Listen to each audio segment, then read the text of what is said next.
Ladies and gentlemen, before we get started, this podcast is brought to you by Final Form Supplements. Final Form Supplements is a supplement brand with honesty labeling. So the labeling in supplements is Wild Wild West. Sometimes labels aren't honest. They have things in there that's on in there. We don't have to worry about that with Final Form Supplements. We got everything you need from protein powder, creatine, skin care, soap for your skin, handcrafted soap, and we have all kinds of things. Go to finalformsubs.com, that's SUPPS, finalformsubs.com. Use promo code COACHSTRIB, all caps, no space. Get 10% off your order. And make sure you like, comment, subscribe on whichever video you're watching here at Ivy Talks Podcast Network. And enjoy the show. Ladies and gentlemen, welcome to another episode of the NBA Coverage.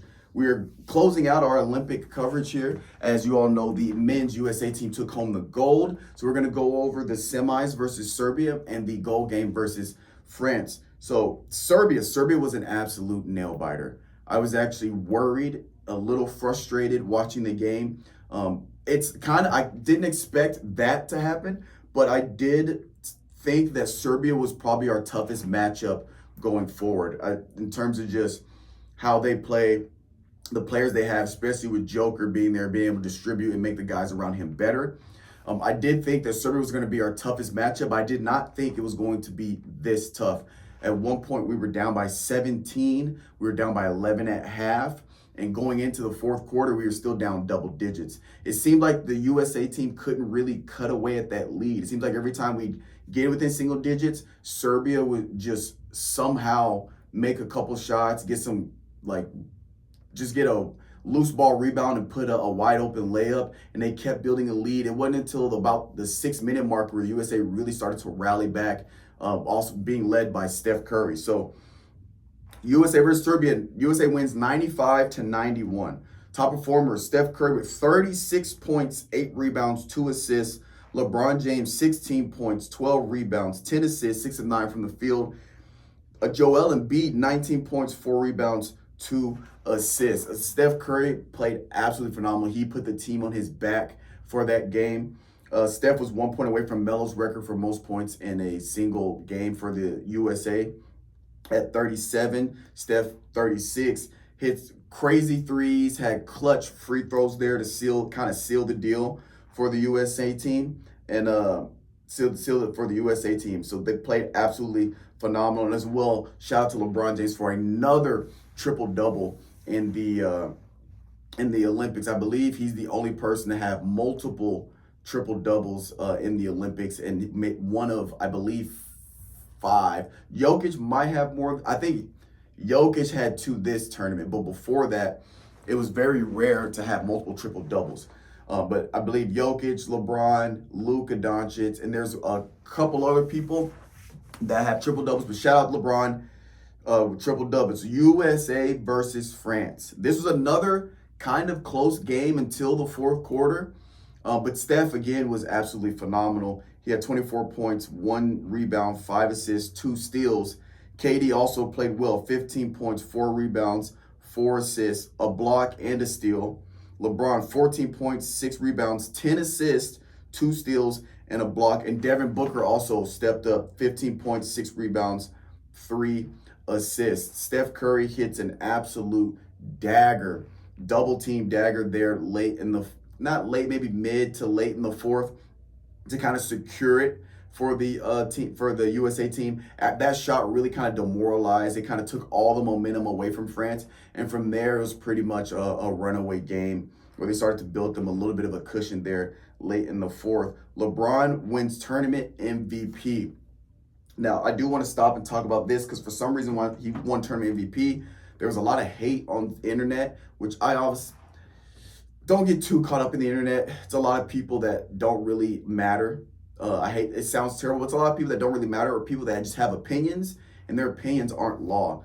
But the way the tournament MVP works is it goes to the person that's been the most valuable for the entirety of the tournament.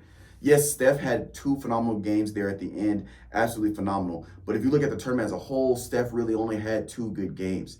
LeBron was the most consistent throughout the entire tournament.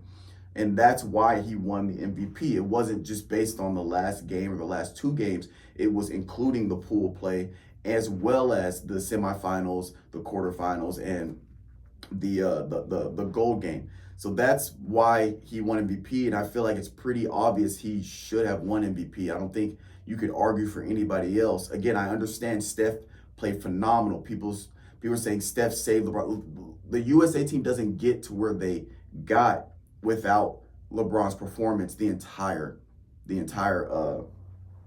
tournament. But anyway, moving forward, Steph gets his first gold. LeBron and KD get their fourth medal. KD gets his fourth gold. LeBron gets his third gold, and he has a bronze. So just shout out to everybody on the men's USA team. You guys shout out Anthony Edwards and Drew Holiday for their defensive energy.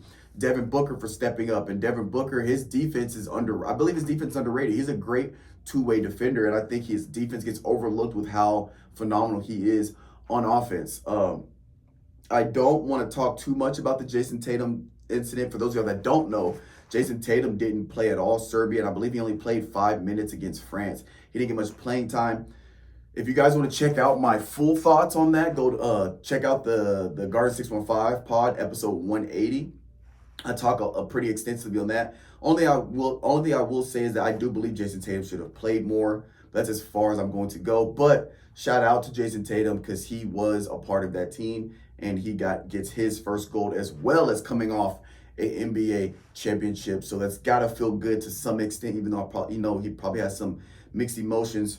And what I really want to talk about now that the Olympics are over is that what I appreciate about the Olympics is no matter what kind of turmoil you might have with our country, the politics, legislation being passed that you don't like, things going on in our country that you don't like, what I appreciate about the Olympics is once every 4 years, no matter what's going on in our country, we all come together because at the end of the day, we're all on the same team.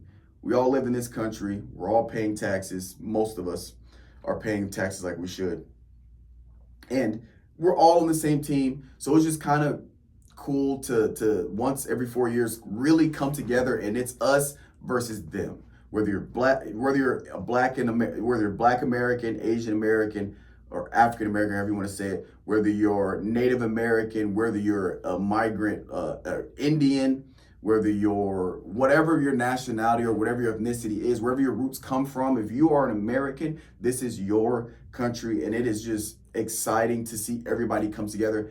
Regardless of sports, I don't really watch, I'm not invested in, like the fencing, the pistol shooting, the archery, no matter what sport it is, I am rooting for the American that's representing our country. And that's the beautiful thing about the Olympics is that we're all getting behind these people that represent us in these different sports. So that's exciting. The Summer League is over, and we are actually gearing up to get ready for our season. The NBA season starts, I believe, in October, so it's a couple months. So I'm excited for that. We'll start kicking off, getting into weekly episodes as the NBA season starts up. But again, America, one of the greatest country, one of the greatest. We're not perfect, but goddamn it, is the greatest country in the world. So USA, baby. And until the season starts, we'll catch you guys then. I'm gonna chase my dreams, my